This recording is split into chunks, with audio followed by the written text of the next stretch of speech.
Every NFL curse explained in 20 minutes. I don't think I see any charges with, so we should be good. We should be good. We should be good. Why does Matt Ryan have his own? The Madden Curse. Every year, the most exciting players in football. Didn't Mahomes and Brady didn't all them like beat this? Who was it last year? Oh no. Are we doing WWE tonight? Also pray for me, I lost power. Oh, stay safe before anything, TJ. Fuck the stream. Make sure you're good. How did you lose power? Is it a storm? Is it? I'm assuming it's a storm or some sort of like wind thing. I don't know. But you make sure you stay safe before you even type in here, man. We'll be okay. We'll be waiting for you. We're waiting for you, bro. Take care of that shit first, please. But yes, WWE is tonight. Probably like 2. I'm gonna do it after we watch videos. So after we watch videos, I'm gonna do WWE. Were honored by being placed on the cover of Madden. It was supposed to be a sign. I ain't got no AC and y'all ain't give a shit. I did. You also no. You know what you said before that? You was talking shit. Oh, a storm. Okay. All right. Well, you make sure you're safe, man. What you mean, my? Fuck you. Of greatness. Instead, it became the kiss of death. 1999. Garrison Hurst broke his ankle so.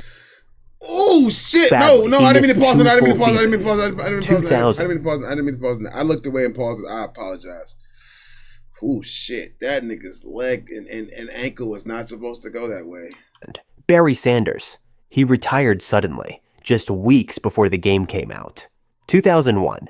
Eddie George. He fumbled away a playoff game and was never the same. Damn. Then came Dante Culpepper, Marshall Faulk, Michael Vick, then Donovan McNabb, Sean Alexander. Injury after injury, collapse after collapse. Even Brett Favre's legendary Iron Man streak ended after his Madden cover. And it wasn't just physical. Peyton Hillis was on the cover in 2012. The next year, out of the league entirely. Damn. Year after year, fans braced for it.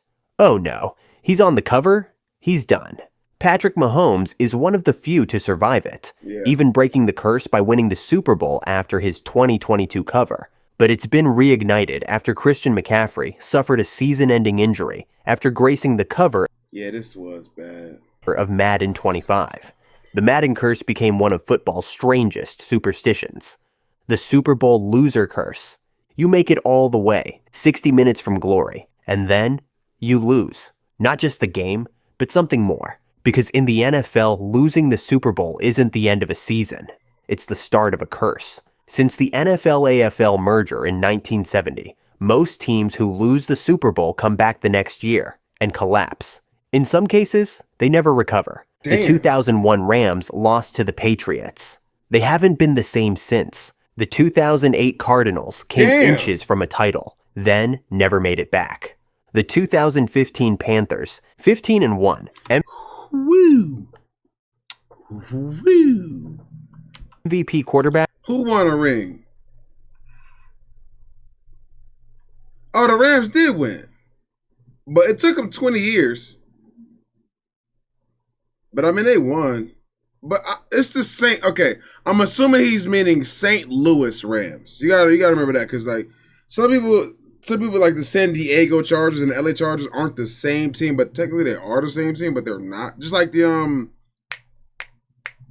like the Browns are the old Ravens, if I'm not wrong. Right? Aren't the Browns the old Ravens? Or like some shit like that. So it's just like that. That's what they mean by that, you know. So just like the Oilers and the Texans, you know. So yeah. And a generational defense crushed in the Super Bowl. Well, Newton the Ravens. Oh, my bad. I missed that. Hasn't been the same since. And then there's the Falcons. You don't even have to say anything else. Damn.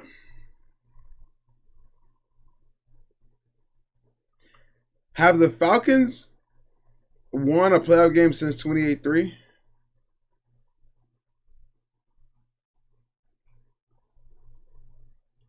Let me see. This is, I mean, it's only one team, so this is true to an extent.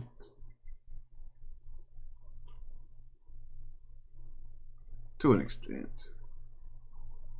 I ain't got no panties on. Ain't got no panties on the dance floor. Oh, y'all want next year? Okay. Of the last 25 Super Bowl losers, only 3 have made it back the next year. Most finish with worse records. Analysts call it the Super Bowl hangover, the Super Bowl home field curse. For decades, it felt impossible. Every year, 32 teams battled for a shot at the Super Bowl, but no team had ever played the big game in their own stadium. It became a jinx. And then I think 2 teams won it in like 3 or 4 years. Year after year, Do I have a delay on? Nah, it shouldn't be no delay at all. Let me know when you hear this clap. contenders It shouldn't be a delay at all, TJ. crumbled when the big game came to town. The Dolphins hosted 5 Super Bowls, never once made it there. The Saints, It's not. So no, it ain't no delay. Falcons, Cardinals. I do know you can put on a delay though, like on your streams. People had a delay for like a minute. I'm like, nigga, that's a long time. A minute delay on the stream is insane. It's a whole different chat by then. All had the opportunity. None made it to the dance. Until Tom Brady came along. Yep, fucking this guy. In 2020. He just did everything. The Tampa Bay Buccaneers defied NFL history, becoming the first team ever to reach and win a Super Bowl in their own stadium. That ain't your ball. Brady threw 3 touchdowns, and the home field curse finally broke. Then, the very next year, the Rams did it too, hosting and winning Super Bowl 56 at SoFi Stadium. So, is the curse over?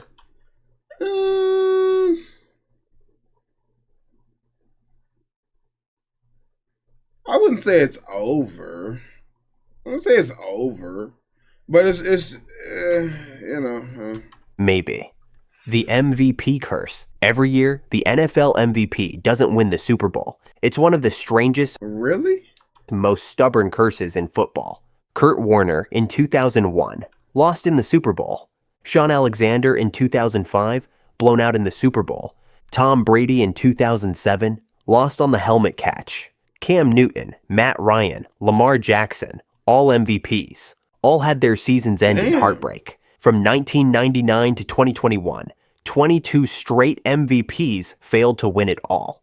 Then came Fuck, man. This light-skinned bitch. Tired of him, man. He too good.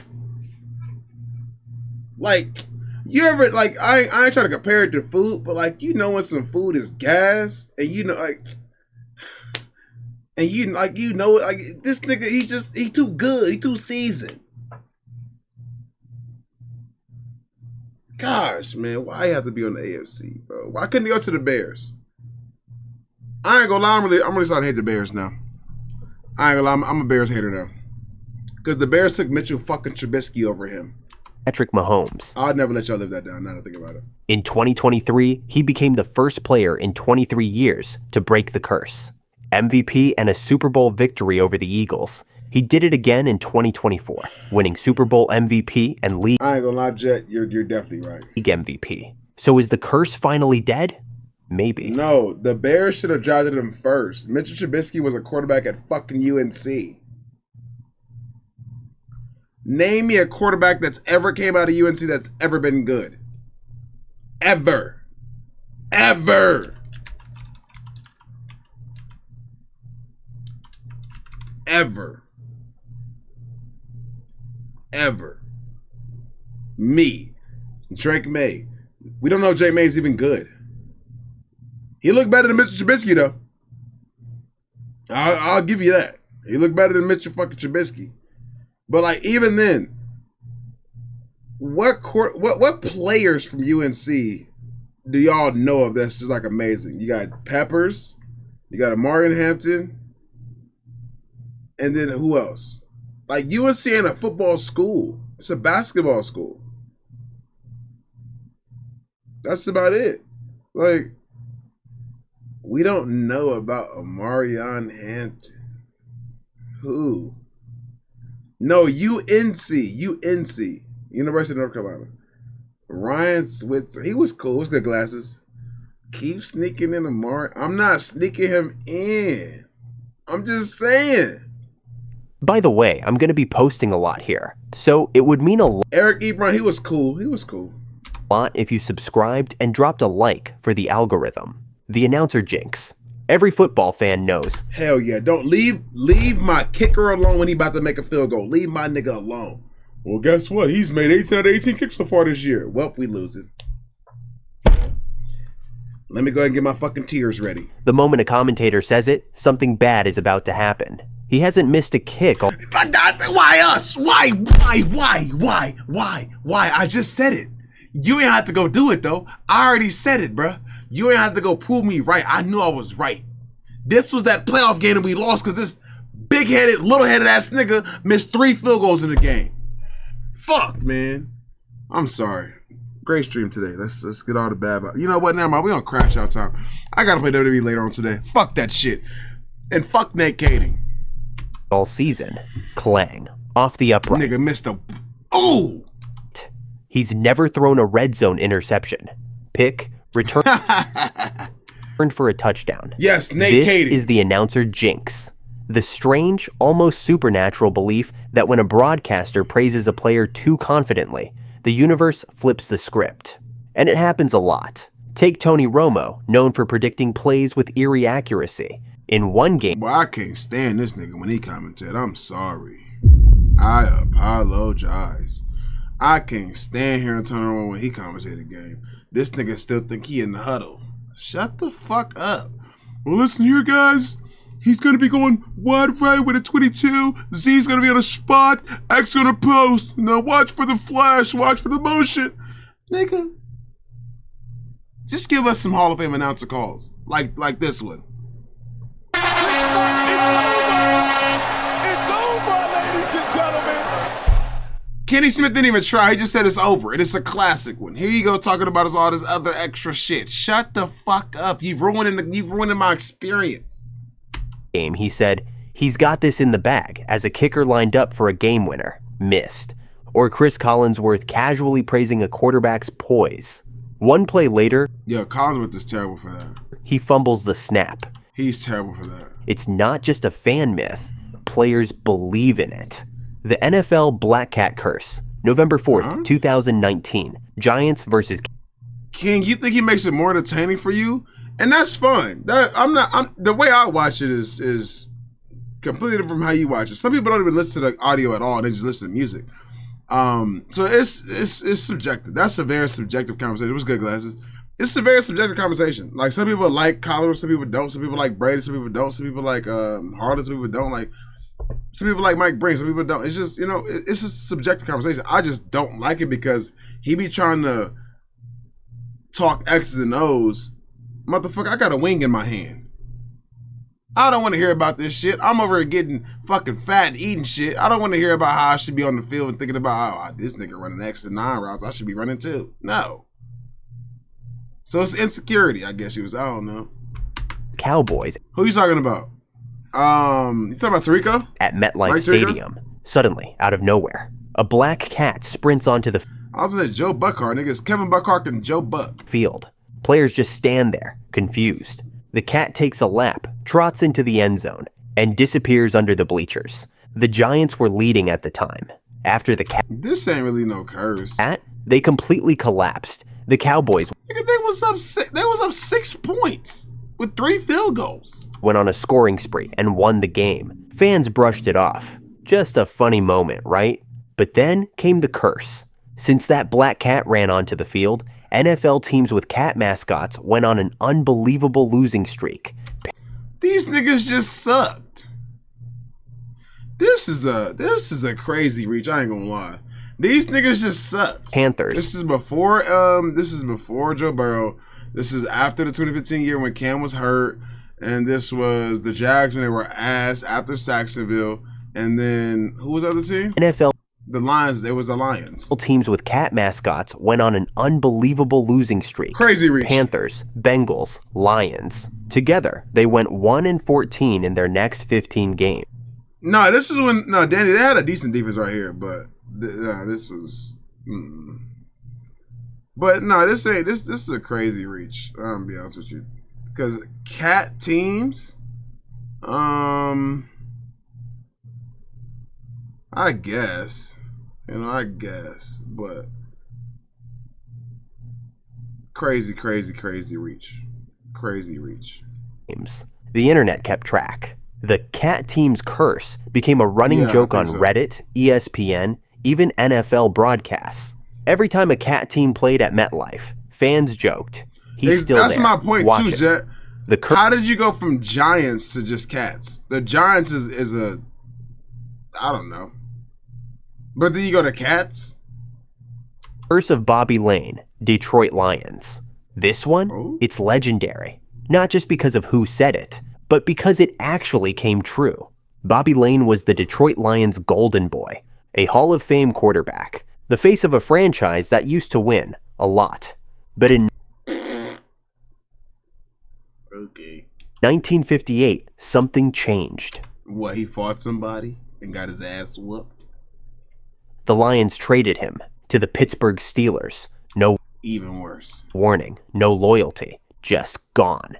Damn, my nigga had some cheeseburgers. Lane was furious, and before leaving, he allegedly told reporters, "The Lions won't win for another 50 years." Most people thought he was just bitter, but then the curse kicked in. Nigga, I said that to a Popeyes employee when they don't get my fucking food right. This don't mean nothing. Ain't nobody ever gonna come here again. Watch. Niggas will be here tomorrow. They just couldn't put together a good team. It's not true. No, it's not. That's like this is because every player says that about every team that they leave. Every time. The Lions, once a proud dynasty, became a punchline. They didn't win a... But I mean, if you think about it, if you trade your star quarterback, yeah, you're going to be bad for at least the first couple years. I'm assuming it was their star quarterback. So it's like, yeah. Single playoff game for 34 years. They haven't appeared in a Super Bowl ever. They went 0-16 in 2008. They had Barry Sanders and Calvin Johnson. And that's 2 players in 40 years. That's really not... Like, when you really think about it, that's kind of scary. Granted, they're 2 Hall of Famers, but 2 Hall of Famers in 40 years? The Chargers had 2 at one time. The Chiefs have 2 right now. Like, that's a long time. And still couldn't win. Meanwhile, the Steelers, Bobby's new team, went on to become one of the most successful franchises in NFL history. Now here's ain't no way. Here's the wild part. The 50-year mark, that would have been 2008. That's literally the year the Lions hit rock bottom with a 0-16 season. All because of one trade. The curse of the terrible... I'm believing that. ...towel, Pittsburgh Steelers. Some curses come from losing. This one, it comes from disrespect. The terrible towel isn't just a piece of fabric. In Pittsburgh, it's sacred. Started in 1975 by radio broadcaster Marino. I'm gonna be honest, bro. I don't have no like superstitions, but I ain't fucking with no terrible towel. I ain't gonna lie to you. That shit sounds scary. That shit sound voodoo-ish. Aaron Cope. The towel quickly became the Steelers' spiritual weapon, waved like a battle flag in every big game. And over the years, teams learned a brutal lesson. You don't mess with the terrible towel. But some teams... Hey, Juan, where Ace Bailey went yet? I closed the tab on accident. Teams didn't listen. Take the Tennessee... I got one too. Titans in 2008. They dominated the Steelers in Week 16, clinched home field advantage, and during the celebration, Titans players stomped on the terrible towel. Big mistake. Yeah, them niggas got guts. Where did Ace Bailey go? To the Jazz. That's what it was, to the Jazz. Appreciate it. They didn't win another game that season. And the Steelers, they went on to win Super Bowl 43. What's up, my boy? Or how about the Bengals in 2000? 30 wings in one sitting? If so, that's definitely too damn much. I ain't even eat no wings today. I was just asking, is it too much? 2005, when their wide receiver famously wiped his cleats with the terrible towel I remember this. After a win in Pittsburgh. Next time they played the Steelers, Pittsburgh knocked them out of the playoffs in their own stadium and went on to win Super Bowl 40.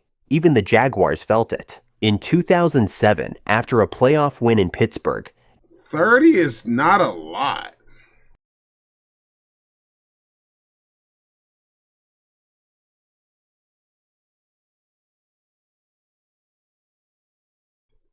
Who's gonna tell her?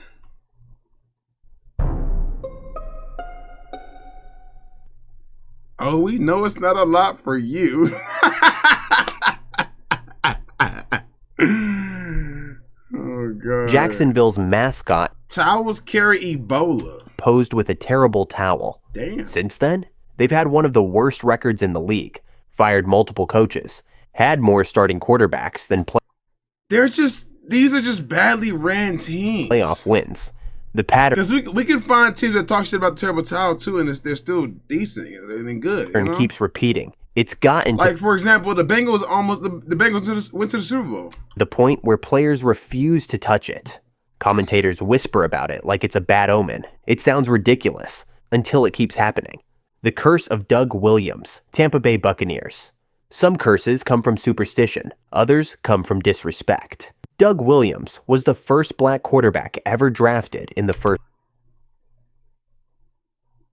round. He joined the Tampa Bay Buccaneers in 1978, a team that had just gone 2-26 in their first 2 seasons. But with Williams, they made the playoffs 3 times in 5 years. He turned the franchise around. And what did he get in return? The lowest salary of any starting quarterback, $120,000, less than a dozen backups. When he asked for a raise after years of carrying the team, ownership refused. So he walked, played in the USFL, and eventually returned to Washington.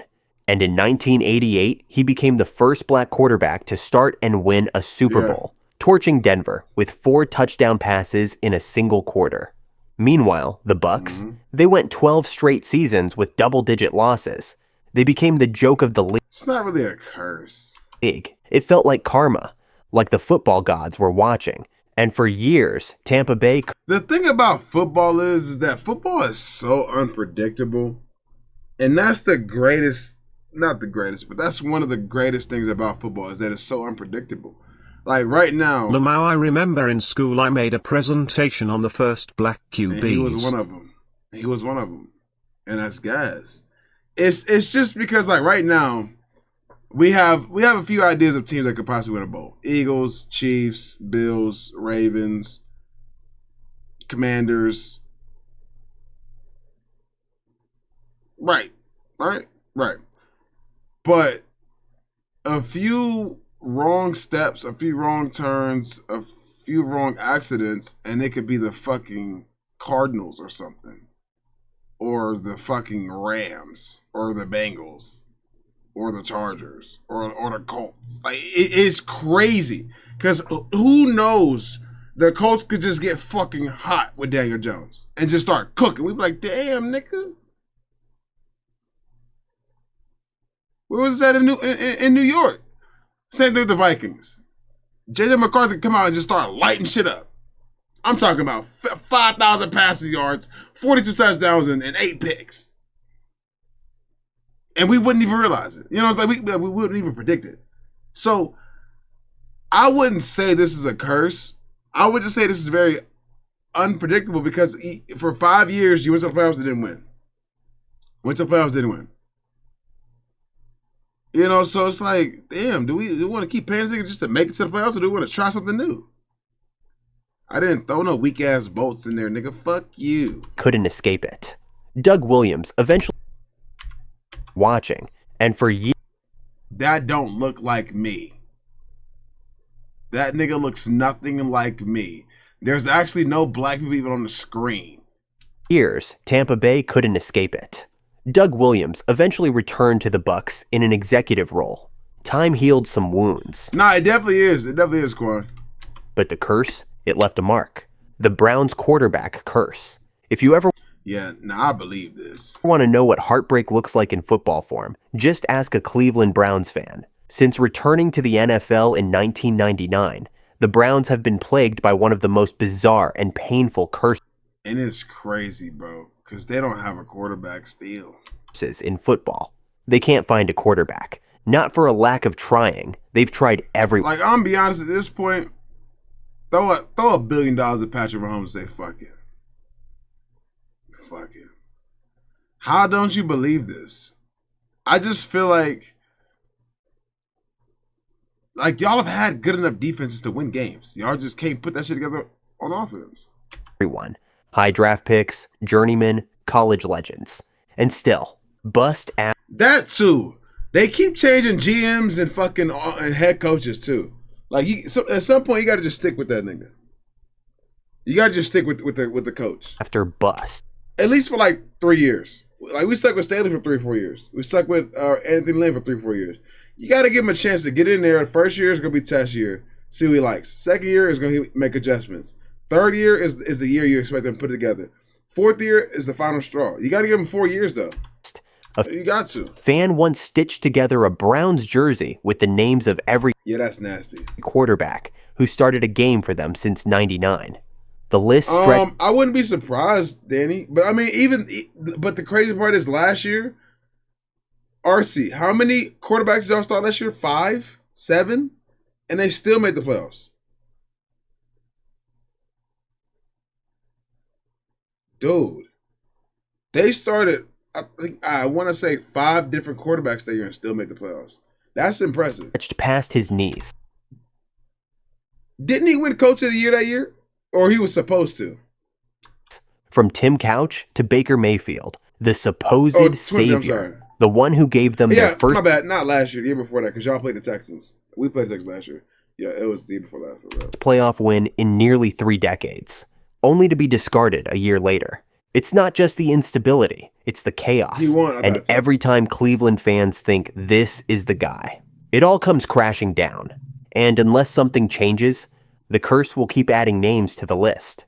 The curse of MetLife Stadium. This is 100% true. 1,000% true. This should be taking Achilles and ACLs and they still haven't fixed it. How, I don't know. Since it opened in 2010, MetLife Stadium has been home to both the New York Giants and the New York Jets. But it seems like the building came with a curse built into the concrete.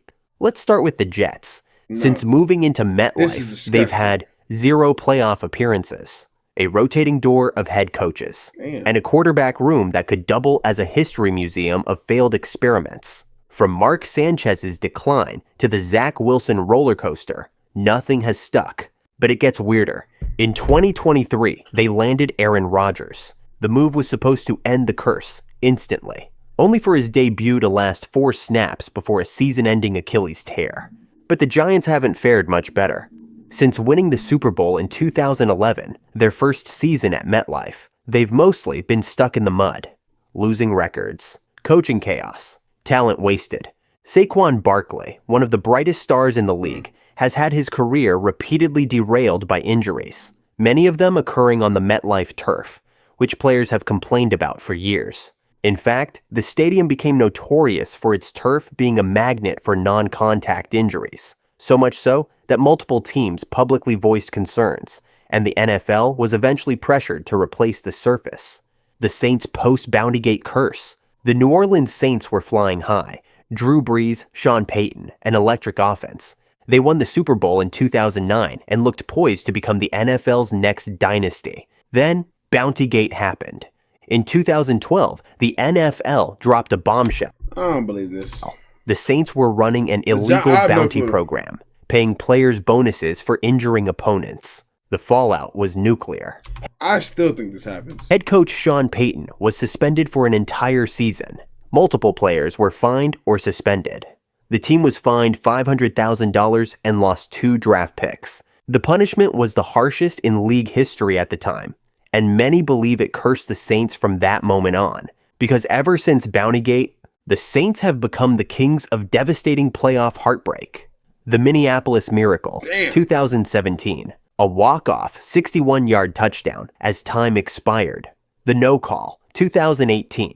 In the NFC Championship game against the Rams, a blatant pass interference wasn't called, one of the most infamous officiating errors in NFL history. The push-off, 2019. Against the Vikings again. 3 straight years is crazy. Tight end Kyle Rudolph appeared to push off to catch the game-winning TD in overtime. No flag, no chance to respond. The team that once danced through Bourbon Street as champions has been dancing with heartbreak ever since. The Vikings kicker curse. No team has suffered more from a single position than the Minnesota Vikings have from Yeah, okay. Think about the fucking Chargers, nigga. kickers. It began in 1998. Fuck no. The Vikings were unstoppable that year, 15-1 in the regular season. Randy Moss took the league by storm. All they needed was a 38-yard field goal to seal a trip to the Super Bowl, and they had Gary Anderson, who hadn't missed a single kick all season. But then he did, wide left. The Falcons came back, tied it, won it in overtime, and Minnesota's best shot at a title vanished into thin air. Damn. Fast forward to 2003. When was Blair Walsh? Vikings needed a win in Week 17 to make the playoffs. All they had to do was stop the Cardinals on 4th and 25. They didn't. Then came 2009. That has nothing to do with the kicker, though. The Brett Favre year. They were on the doorstep of the Super Bowl again. But after What does that do with the kicker, though? multiple fumbles and a brutal Favre interception, they lost in overtime to the Saints. Why is that part of the kicker curse? Because the Disgusting. Saints missed a field goal in overtime and still won. Then, 2015, Go to the corner. most infamous of all. The Vikings were at home, playing the This one. Seahawks in the wild card round. But they had the win lined up, just a 27-yard field goal for the win. Blair Walsh lined it up and pushed it wide left. An all-time collapse. Fans stared in disbelief. If a game or a season comes down to a kick, Vikings fans already know how it ends. The Bills' Super Bowl curse. Woo! No team has ever made it to 4 straight Super Bowls, except the Buffalo Bills. And no team has ever lost all 4, except the Buffalo.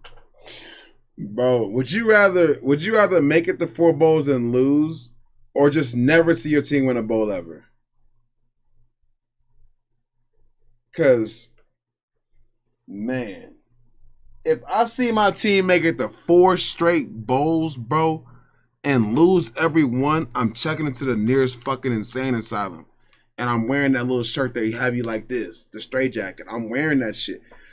And then the thing about it is, the first year it was close. So they tricked him like, oh yeah, we'll be back. We'll be back. Year 2, lost by 13. Year 3, lost by 35. Year 3, lost by 17. Bills. From 1990 to 1993, Buffalo was the most dominant team in the AFC, led by Hall of Famers like Jim Kelly, Thurman Thomas, Bruce Smith, and Andre Reed. But every single season ended in heartbreak. It started in Super Bowl 25. The Bills were inches from glory. Final seconds. Scott Norwood lined up a 47-yard field goal and missed it. Wide right. The Giants won. Buffalo's dream died. The next year, they ran into Washington and got dominated, 37-24. Year after that, they met the Cowboys, got blown out, 52-17. At that point, people thought they couldn't possibly make it back. But in 1993, they did. 4 straight Super Bowls. And once again, they faced Dallas. The Bills actually led 13-6 at halftime. Then the wheels fell off. 30 unanswered points. Damn. Another Super Bowl loss. Since then, they haven't been back, not even close. Josh Allen brought new life to Buffalo. But every time they seem on the verge of greatness, something goes wrong.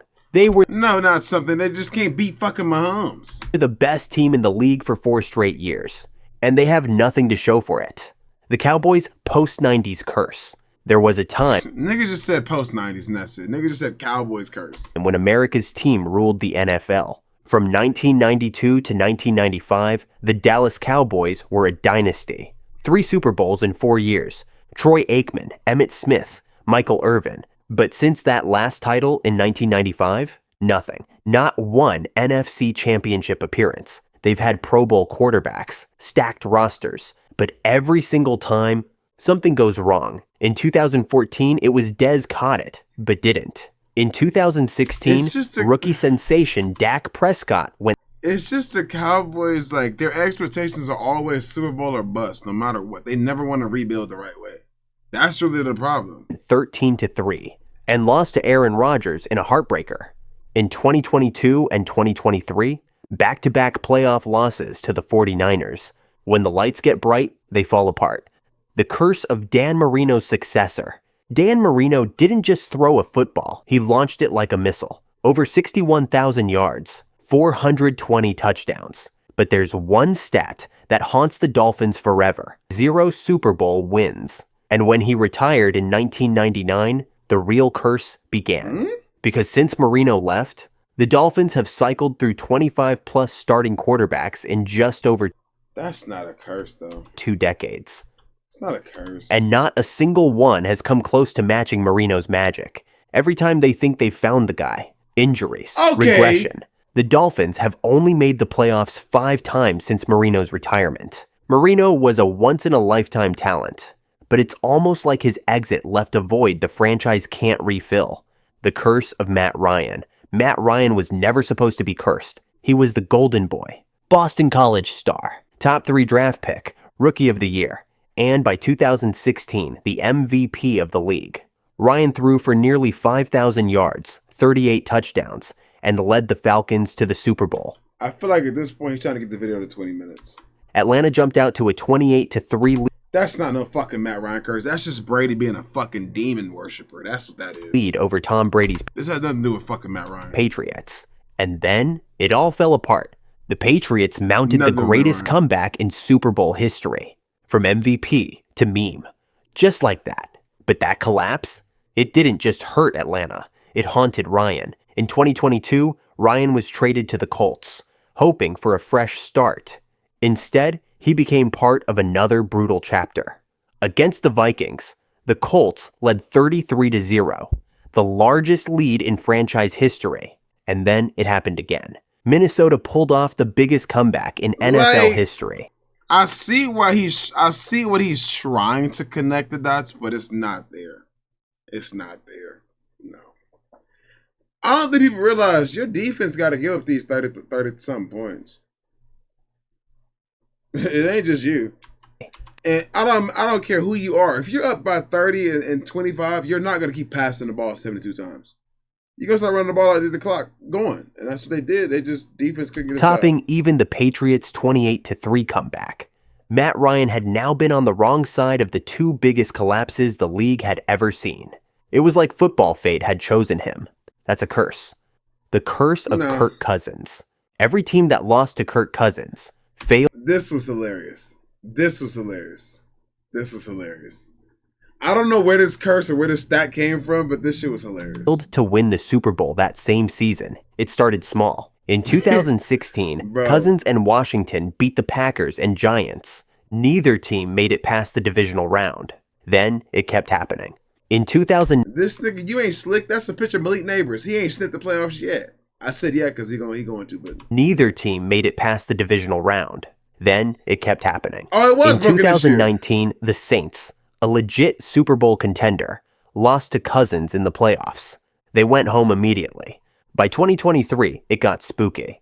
That year, the 49ers and Packers both lost to Cousins in the regular season. The Niners were stacked. Elite defense, top-tier weapons, Brock Purdy playing lights out. They made it to the Super Bowl. But in the biggest game of the year, they collapsed in the second half and lost to the Chiefs. The curse held strong. Year after year, Cousins would quietly hand teams a loss in the regular season, and those teams would fall apart in January or February. People started tracking it, and then, in 2024, it broke. The Eagles, who lost to the Falcons with Cousins at quarterback, dominated the Chiefs in Super Bowl 59, 40-22. But for nearly a decade, Kirk Cousins was the NFL's weirdest hex. If you enjoyed this, I'm gonna... That blunt running back on the Pats used to piss me off. I had to convince myself that nigger was cheating because he kept breaking tackles. That was some bullshit. LeGarrette Blount. I still ain't forget how you cheated last night. I Nigger did. used Big Show and shit. And he stole my points with his character looking like a sparkly condom with tinfoil shot. This nigger built like some extra bulky headphones and shit.